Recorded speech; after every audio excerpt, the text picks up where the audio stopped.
Winning is all that I think about. I go to sleep thinking about it. I wake up thinking about it. Winning is all that matters. I don't know nothing else. I really don't know nothing else.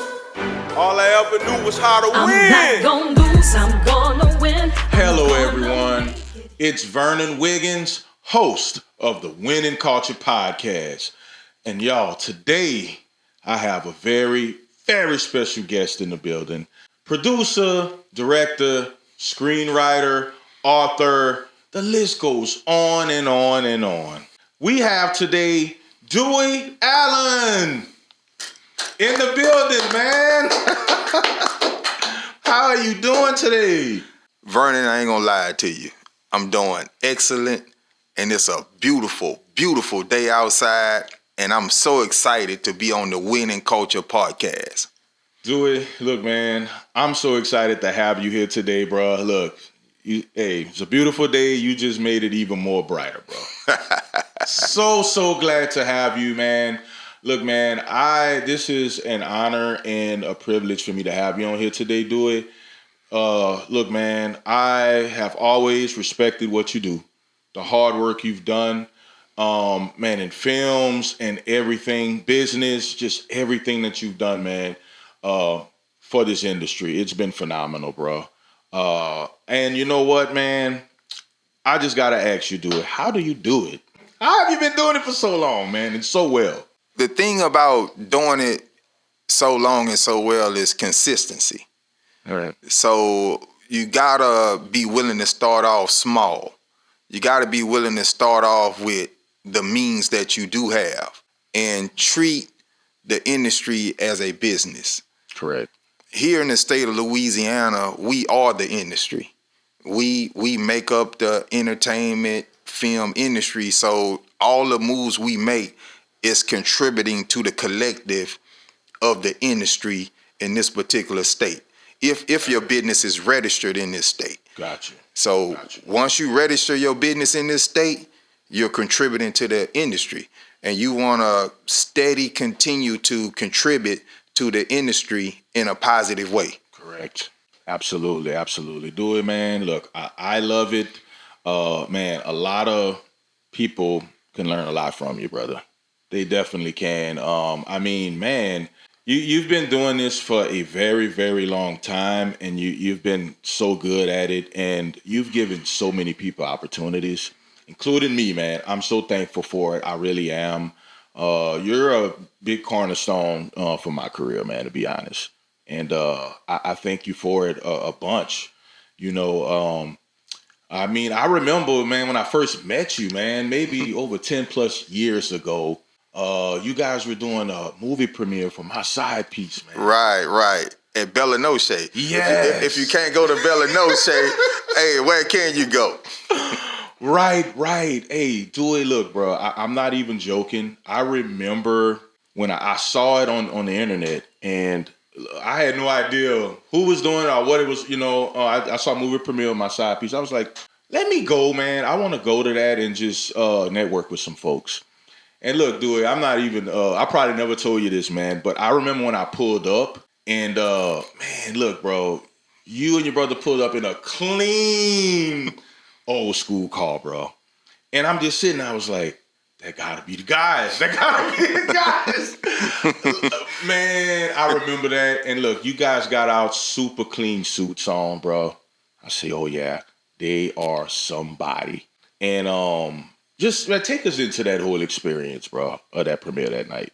So during that premiere, my side piece, it was a great experience to let people know that the movie actually exists. And we are doing premieres here in this state. Correct. And in the city. That you don't have to look on TV. You don't have to look at the Grammys and different things like that. Yeah. We actually doing it right here. And we are doing it to where the film community could come and participate. So right on. When I saw you, I knew you was moving in the industry. Got it. You know, it's very seldom that I interact with someone that's stagnant or not doing anything, if you moving, that's when you get noticed. Got it. You know, so by you moving in the industry, you was doing songs, you was networking with the people you needed to network with. That's what attracted me to start a business relationship with you. Yeah. You know, and that's Thank you. and I use that motto to the day. Like if you talking, then it's I can't do nothing until you act on it. I can't make nobody act on anything. So you have to act on it yourself, and then that's when real people that's in the industry come. Yeah, man. I mean, look, bro, like nothing but respect for what you guys do and what y'all have done. Y'all been doing it for a long time. I mean, longer before I even met you. Yeah. Y'all been doing this, man. And I'm sure that it's been a very fulfilling road. And I know you had bumps in it, I'm sure. So, like, did it ever come a time where you, it was like a lot of adversity with doing it and you just kind of questioned it? Was there ever a time but you was like, I got to keep going. Did that ever happen? Well, a slow point was more not knowing that I was gonna quit or per se take a break. But what the consistency come in is you have to make money at what you do. Got it. You know, whether if you put in, my philosophy always, if you put in $1, you got to make at least $1.10. Right on. So whatever that might be or whatever that's gonna look like, you know. So even if you shoot a movie for gas money, $500 or whatever, you got to make that $500 back. Whether you're gonna manufacture your product and sell it on the street or whatever it takes to get that money back, that's how you keep going. Right. So the slow parts come in is when you start scaling, like I started scaling, getting bigger. Then you need more money, you need more resources, you need more real people, credible people. So that's a slow point of it. And another slow point was living here in this state. You know, this state is more of an industrial state, you know, plants and things like that, not too much of entertainment. So doing filming, it's hard to get locations, hard to find real talent that wanna do it and actually pursuing it versus just talking about doing it or watching TV and saying, oh, I could do that. So you'll find yourself out there on an island, you know. I found myself out there on an island, like kind of by myself, you know, maybe a few people with me, but you need more if you want to grow bigger. And so as we start to grow, trying to get locations, and you'll have like a lot of getting shut down, you know, by the authorities and stuff like that. Even if you do have your paperwork, saying, you know, you might rely on your friend. Your friend might say, well, I got this location and I know the manager and such, and you bring all your equipment in there. Next thing you know, the corporate office that overrides the manager is telling you can't be here. So you done base your whole production on that. Now you losing money. Yeah. So and that you know, that stuff like that kind of had me down a little bit. And you still not, you know, I'm still not seeing no money. You know, I'm still not seeing no money from it. So that things like that. But in my mind, I'm knowing long as you keep going and you stay consistent in it, you'll find your pathway and your own pathway to break that and get to where you need to get to. So absolutely. So it wasn't per se I'm gonna quit for a little while. It was just, you know, when times get hard or tough, the tough get going. You know, so you got to use that as motivation. When it get hard like that and get tight like that, you know, you got to buckle down even more to keep on and push through the mud. You know, so that's kind of the gist of my story for is when the slow times came, what I had to do, you know, to get through it. Yeah, absolutely. So was that, was it like that for the very first time when you just say, hey, look, let's do this? Take us through the process of the very first time you ever. Oh man. Oh my goodness. Compared to today, how your process works. Ooh. It's so much with the first time. It's so many obstacles. The first time the movie didn't even come out. It didn't. Wow. A guy that I trusted that knew something about filming. Wow. Had this cool projector type equipment camera with the tape in it, and wrote the movie. It was called I Got That Fire. Wrote the movie. We took about 3-4 days and we shot the film. And in the film, we put the film on took the roll out the camera and put the film on a projector to play it. And none of it played. What? So no. Wow. So we sit in the studio looking like all this stuff we done shot, because you can't go back and shoot it. Oh man. And it was like about out of like hours of footage, only like about 10 seconds played. Oh my goodness. But when I saw them 10 seconds and I saw how them 10 seconds looked, I was like, I know I could do I just gotta figure out, I know I could do it. I know I could do it.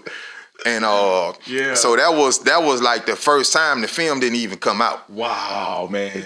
So I was learning from the beginning. Yeah. You didn't cheat at all, bro. You stuck with it. Yeah. Oh. No, it wasn't anything scenario you almost could think of. I done been through it. I know about it. It's so many different scenarios dealing with filmmaking, and each one of them, each film is different, even to this day. Yeah. That's just what to be expected, that this one gonna have this challenge, this one gonna have this challenge. But that very first one, I'm talking about, we had a barrel out there and we put fire in the barrel, had fire coming up, and we had all kind of stuff we was doing, and it didn't even come out. So creativity though. Yeah, it was creativity. So yeah, but when my eyes saw that 10 seconds that did come out, that was like, I was like, that's what I want to do, and I know just gotta figure out how to make that 10 seconds into 1 hour and 30 minutes. So that was the whole thing right there. So did that experience motivate you to just like, look, I'm gonna keep going, I'm gonna keep pushing, this is what I want to do? Did it give you that motivation? It gave me a lot of motivation that so many levels, like something didn't want that to come out for a reason. And but it's not gonna stop me, on no kind of level, that nothing's gonna stop me from making it come out. Yeah. So that was a big motivation right there, and I knew if I could get that going, it's gonna sell. Yeah. From what was on that particular tape. So the next one of the next hurdles was once you do film, you gotta have something that's strong enough to edit. So the computer that we had at the time, studio computer to record music on, but it wasn't strong enough for video, because video need more processing power and stuff like that. So we had to upgrade all the editing equipment and software, and editing at that time was on CDs. So you had to buy Final Cut. And Final Cut was 14 CDs you got in the packet. And you had to put those 14, each one of them had to work. And you had to have a computer, you had to have a key to make all that go in, and all of it had to work on a strong enough computer. And I went to Cons and signed a note to get the computer. So that's how I got my first real editing computer. Oh. And somebody sold me they Final Cut. At a cheaper price. I think it was like $1,400 or something like that. So it was real high. They sold it to me for $700. That's how I started. So this was for your second film, or that was the first one, or? I think that was like maybe the second film. Okay. Because I know I needed to, once it's shot, it got to be edited. Right. So it wasn't editors in Baton Rouge that was gonna edit something like what I had did. And the closest editor wanted like 20 grand. So just to even touch it. So he was like, look, I'm going to go ahead on and do this. yeah, I'm like, I don't even got $20 talking about 20 grand, you know. Wow, so I got to go sign a note to get the computer. So man. I just spent all my money, you know. First time filmmakers always spend all their money on shooting it and don't even think about the edit. You know, the post production. So I did that same mistake too, you know, and just spent all the money I had on the film and not on wasn't worrying about post production till I got there and knew I needed money for that too. So, all right, Dewey, we've been going over a lot of great stuff about you, a lot of great things that you've done. Talked about your background and everything. So I want to get into present day Dewey. You know, everything. You know, I feel like everything that you've accomplished, you know, from the past, it made you who you are today, 100% in my opinion. And, man, I just want to get into, you know, look, great producer, great director. You do everything great in my mind. But I want to get into the acting side of Dewey, the Bob Hancock role, man. From my side piece, full body massage. Dewey, man, look, how was the preparation for that? How did you prepare for that role? So how I prepared for Bob Hancock is Bob is more of a unique personality. He's authentic. He's somebody everybody can relate to, and he's no nonsense. Right. So Bob is similar to me. So it was real easy to get into the role. And I like the different things he was doing as he evolved throughout the film, right. You know. Oh yeah. But getting prepared for him, you know, I just get into the lines and I make those lines my own. And I read into them and I make every role I make it mine. You know, I become that character. Absolutely. Absolutely, man. I was like, Bob Hancock at the coffee shop, baby. Yeah. So, like, when, you know, for preparation for yourself, I know we discussed that, but like the actors that are working with you, like, what does your preparation look like for them? You know, like, what do you kind of do to make sure that they're successful in your projects, like today? Well, I get them. First thing I do is get them their lines early. Gotcha. Get them their lines early to where they could prepare.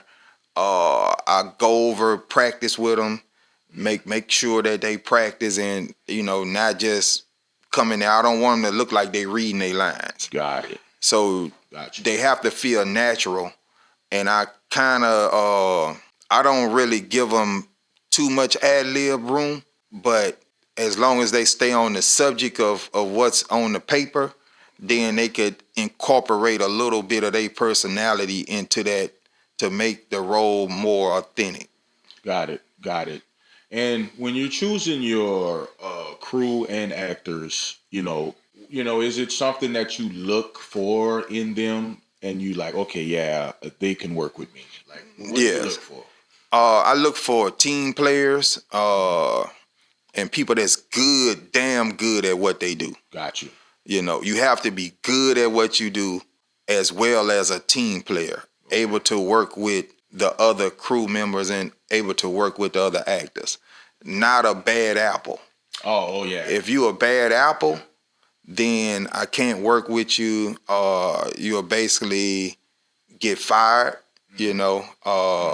And I mean, but I tell you, you know, if you're, and you know, if an actor or a crew member is causing waves amongst the other crew members or actors, because that's contagious. Because once one start doing something, then it'll keep spreading. So I like to nip that in the bud early. If you have something to say about something, pull me to the side or one of the other producers to the side, and let's talk about it. Yeah, right. You know, but I look for people with vision. And what I mean by vision, you might have a cinema photographer, he might see it a different way. and I consider what they vision is of a particular scene, but a cinematographer that just trying to take over the whole movie.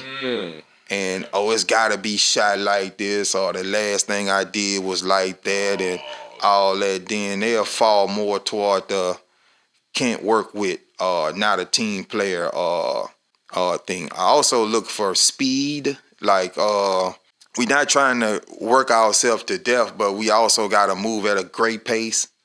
You know, we gotta move at a indie level pace, which is faster than a major studio pace. So we move at an indie level pace, and if you're able to move at an indie level pace and still have the quality of your work that's needed, you got to know what you're doing. Yeah, 100%. You know, you can't hire a boom operator because he's your friend, and then mic not turn toward the person's mouth or in their chest, or you know, their arms tired, or just using that as an example, you know. But you disrupt the production. So that's kind of what I look for. And we are a crew that's gelled together, and we didn't work with each other on different productions before. So, but I'm always recruiting, you know, looking for new people because I'm always scaling up. So that's what I'm looking for. Well, I just want to say this, man. You are all about opportunity. You know, you gave me my first opportunity, and I'm forever thankful for that and grateful for it from you. But yeah, man, you are all about opportunity, bro. I remember on one of your sets one time, I said it. I said, Dewey Allen is all about opportunity. I didn't care what nobody think, and you know, I just wanted to say it because it's the truth. Yeah. You know, man, but definitely. So, like, for anybody that's looking to get into it, in the industry, what would you tell them? Like, if they just trying to get into acting, what would you tell them? Be professional. If you want to be an actor, become an actor. You know, don't talk about you want to do it. You're going to have to spend money too. And what I mean by spend money, you're going to have to get your IMDb page. That's your resume, basically, to let other producers know you serious. Which that's a subscription. That's the first thing I look at to see if you on there. If you not on there, then you what you doing? Yeah. You know, I could look and see other stuff you done. I can call other people that you didn't work with and ask them how you acted on the set. You know, and all of that. So if you want to get into acting, that's what you do. Audition. So one of the main things that discourage actors or actors that want to get on, they rely on just one production. So don't rely on just my production, because I might hire you, I might not. Oh, got it. You got to keep getting in other things, and if you talented enough, then I'll come back to you. Okay. You know, and vice versa. Somebody else you might have went and tried out for another person movie and they didn't hire you, but Dewey hired you. So now they say, okay, well, let me check them out. You know, let me check this actor, because now they can see you on the screen itself. Oh, yeah. You know, and be willing to come in as an extra. Got it. You know, you got to be willing to come in as an extra. You might not get the main role, but if you come in as an extra, that way that producer could see how you work. Yeah. You know, absolutely, and that's how you get your way through the door. You know, you might not get the main. I don't want to mess with that production no more because I didn't get the main role. I believe I deserve it. I'm better than this person. Well, if you better than this person started out by being an extra. Right. So, right. So that's and they work their way to that role. Right. So that'll be my immediate short-term advice for somebody that want to get in there. And when I say audition for everything, so you can get used to doing it. Yeah. Because you're gonna have to keep auditioning. It's not like you're gonna all of a sudden wake up and have a DM full of producers wanna sign you. You know, you gotta keep auditioning. You know, and you never know which movie gonna be your breakout movie. Right. So you keep auditioning, and another thing about auditioning, if you audition for one role and don't get it, you might get another role. Yeah. So just because you go for one role and don't get it, don't mean you're not gonna be in that particular movie. Right. because that director or producer might look at you as another character in the movie. You know, so even like going to modern day, just talking like Superman, the Lex Luthor that's on the new Superman. He auditioned for Superman. Ah, you see? But the director saw him as Lex Luthor. You know, he shaved his head, now he Lex Luthor. So he's still in there. I'm sure he happy about that. When that check came, you know what I mean? So he good about that. So, you know, you never know what you gonna get, you know? Yeah. And what the other guy name is? Captain America. He was on the Fantastic Four at first. He was the Flame On guy. Oh, yeah. You know, but that wasn't his iconic role. You know, his iconic role is Captain America. So you just keep auditioning. Right. You never know what's gonna be the role that's gonna break you out. So that's I spent a little more time on that. And the reason why I did that is because I really want y'all to become actors if that's what y'all want to do. Yeah. You know, I'm rooting for y'all, you know? Yeah. No, man. I mean, look, I think that's great that you mentioned that because I truly believe that that's going to help somebody. What you just said, everything, it's spot on. Yeah. It's spot on. So, I mean, you know, hey, might have to come in as an extra. Right. But, hey, people like you do, you get to see what they're about. You get to see what they're doing. Right. And you get to feel more comfortable about investing in them in the future. Correct. Because I'm investing a lot as a producer. I'm investing my whole production, especially if you get the main role. Now I'm counting on you. Right. You know, so it goes from extra to I'm counting on you, and I mean you got to be there. You know, and I expect you to practice. You know, that's part of it. You know, you got to get y'all. I'm giving my all to make you look good, and also making you get other jobs as well. So you got to give me 100% like I'm giving you 100%. So absolutely, man. Amen to that. So one thing I did want to ask, Dewey, I know you've been working. I know you've been cooking up some new stuff. Dewey, I know it's coming. Look, man, it's please coming. Give it to us. What is on the way? What's coming up, my brother? What we got? It's something, you got to do something in film that's never been done before. To get out there, it got to be something that they never seen. Can't be the same old. Right on. And as a producer, you got to insert your personality and yourself into your films. So we got a film coming up called Do It Big. And can't wait for that one. When Do It Big come out, it's shot on red cam, top of the line camera, top of the line lenses. Top of the line sound. You know, we had 3 sound guys on there. It wasn't one guy with sound. You know, it was 3 sound guys. So that's amazing. We got the best re-recorder recording it, Shantae, doing the re-recording. Yeah. So and the composing. So it's gonna be massive when it come out. The aesthetics are Louisiana aesthetics, and that's what we need more of that. Louisiana aesthetics, you know. I know you know. See, I'm going back to Spider-Man now. All good. He can't swing on the trees, you know what I mean? Right. He got to be in New York, you know. He got to hit the buildings and stuff like that. But we got the trees, though. Yeah, absolutely. Oh yeah. So we sure do. Yeah, we got the trees. So you know, I'm gonna kind of let the audience ponder on that there. But Do It Big gonna stress, and it's gonna emphasize all of that. So I'm real excited about Do It Big, and I'm excited about it for the state of Louisiana. So that particular movie right now is in color. Oh. So it's real close. It's real close. It's out of the edit is locked, so it's in color right now. Oh man. So it's in color. Can't wait. After Do It Big, we have my first thriller horror called Stab the Balloon, and Stab the Balloon is gonna be following that same pattern, something they never seen on screen before. Got it. And it's gonna be a real good story.